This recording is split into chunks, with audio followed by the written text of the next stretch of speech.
నమస్తే, welcome to TV 999 news. Alluri Sitaramaraju జిల్లా రంపచోడవరం నియోజకవర్గం కోనవరం మండలంలోని కోనవరం పోలీస్ స్టేషన్ పక్కన గోదావరి వరద ముంపు 120 కుటుంబాలకు దానధర్మ చారిటబుల్ ట్రస్ట్ వారి ద్వారా గేద శ్రీనివాస్, నాసుపల్లి వెంకన్న వారి ఆధ్వర్యంలో ముఖ్య అతిథి sub inspector Lalithasri, MPP Payam Rangamma, Nomula Ramarao, BJP Kisan Morcha రాష్ట్ర కార్యదర్శి తుర్లపాటి కృష్ణార్జునరావు, బీజేపీ సన్యాసి మల్లయ్య, బీజేపీ కిసాన్ మోర్చా జిల్లా నాయకులు ముఖ్య అతిథులుగా పాల్గొని నిత్యావసర సరుకులు, కూరగాయలు 4 కేజీల కిట్ అందజేయడం జరిగింది.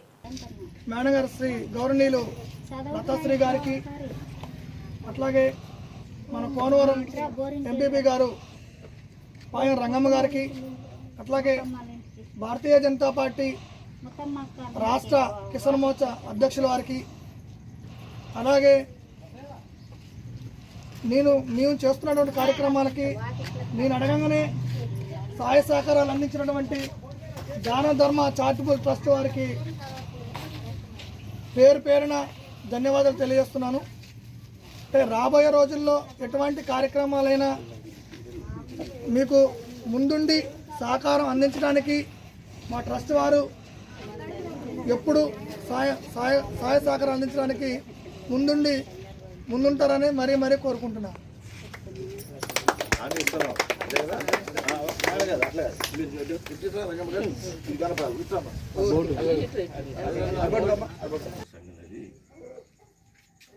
సెప్టెంబర్ 25కి 100 ఏళ్ళు అవుతున్నాం.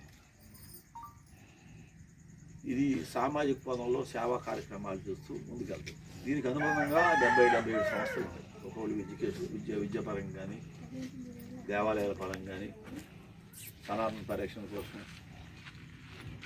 దేవాలయ నిర్మాణం కానీ, దేశంలో హైందత్వాన్ని పెంచడం కోసం వాళ్ళు అనేక రంగాల్లో, వైద్య రంగాల్లో, అదే రంగాల్లో, విద్యా రంగాల్లో కూడా ఒక్కొక్క విభాగంగా పనిచేస్తూ ఇవాళ ఆ విభాగాల్లో ఇది దాన ధర్మ చారిటబుల్ ట్రస్ట్ అందులో మానవుడు నిర్మాణం చేసి